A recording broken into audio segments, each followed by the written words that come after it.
Olha, em só 3 anos, o ChatGPT virou o jogo completamente. Mas o que essa revolução significa de verdade para a nossa carreira e até para o jeito como o nosso cérebro funciona? Vamos mergulhar aqui nos insights da Marinês Pereira, que é especialista em neurobusiness, para a gente conseguir entender o que está acontecendo. Bom, vamos começar com um número que é, assim, difícil até de colocar na cabeça. 800 milhões. Esse é o número de pessoas que usam o ChatGPT toda semana. É quase como se a população inteira da Europa estivesse usando a ferramenta. Gente, isso não é uma modinha, sabe? É um fenômeno global de verdade. Mas o que choca de verdade não é só o número de pessoas, é a velocidade. Dá uma olhada nessa linha do tempo. O computador pessoal levou 20 anos para se popularizar. O smartphone, 10. Já a inteligência artificial generativa fez isso em 3 anos.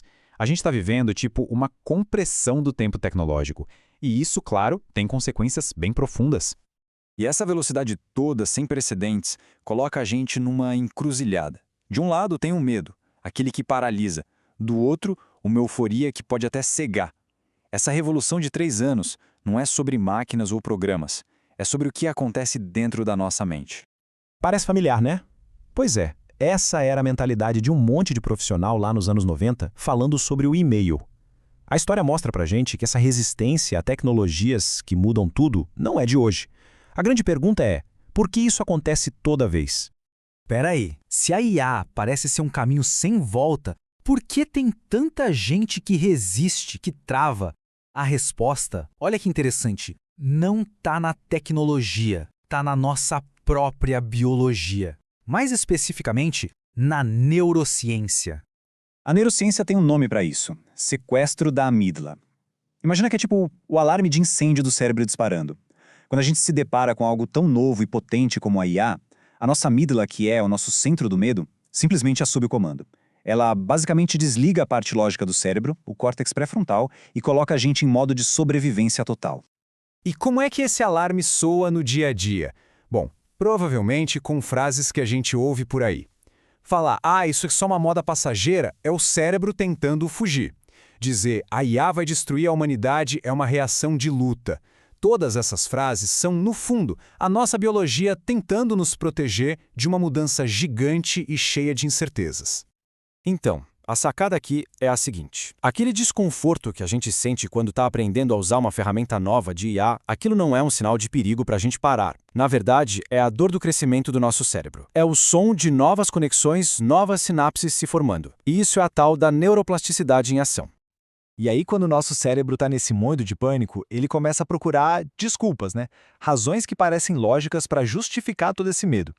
É aí que a gente entra no território dos mitos, como aquela ideia de que a IA é só mais uma bolha financeira prestes a estourar. Então vamos lá, vamos encarar essa pergunta de frente. Será que isso tudo é só mais uma bolha de tecnologia prestes a estourar? A história ensina a gente a desconfiar. Mas a resposta aqui não é um simples sim ou não. Olha, a parte do hype financeiro, sim, pode ser uma bolha. É só lembrar da bolha da internet, lá no começo dos anos 2000. O mercado quebrou. Empresas que valiam bilhões viraram pó da noite para o dia. O dinheiro sumiu. Mas, e aqui está o pulo do gato. A internet não foi embora. A espuma do mercado financeiro sumiu, mas a onda da tecnologia continuou crescendo e transformou tudo. A lição aqui é muito clara. Uma coisa é o barulho do mercado. Outra coisa é para onde a tecnologia de verdade está indo.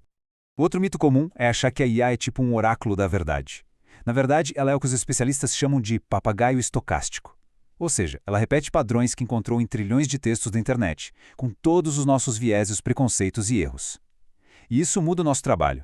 O valor não está mais em achar a resposta, mas sim em saber fazer a pergunta certa e depois validar, refinar e dar contexto para a resposta que a IA nos dá. E isso tudo leva a gente para uma virada de chave importante. Em vez de ficar só olhando para o que a máquina não faz, que tal a gente olhar para como ela, na verdade, joga uma luz naquilo que só nós, humanos, podemos fazer? Pensa nesse número por um segundo. 1 em cada 10 brasileiros já usou uma inteligência artificial para buscar algum tipo de apoio emocional.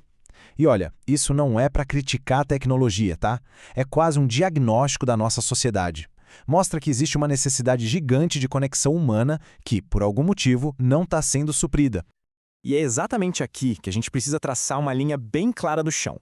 Uma máquina pode ser treinada para reconhecer padrões de linguagem e replicar o que parece ser empatia, mas ela não consegue sentir. Ela não tem experiência de vida, não tem consciência, não tem um guia moral interno. Ela simula, ela não sente na pele.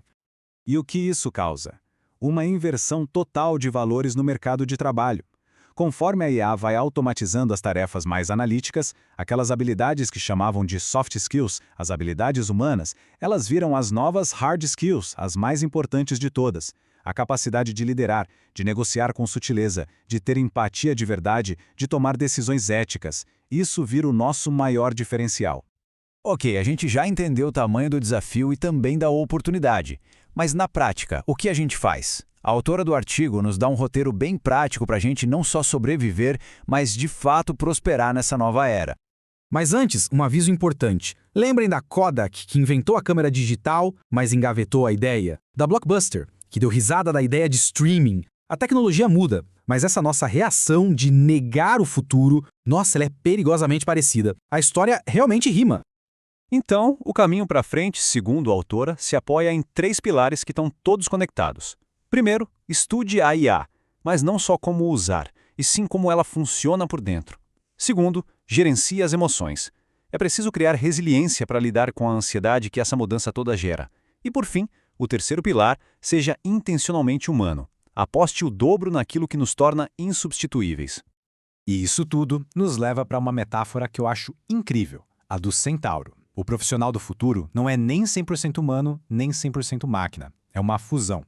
É a velocidade e a força da IA combinadas com a sabedoria, a ética e a profundidade da nossa inteligência emocional. A ideia não é ser humano contra a máquina, mas sim humano com a máquina.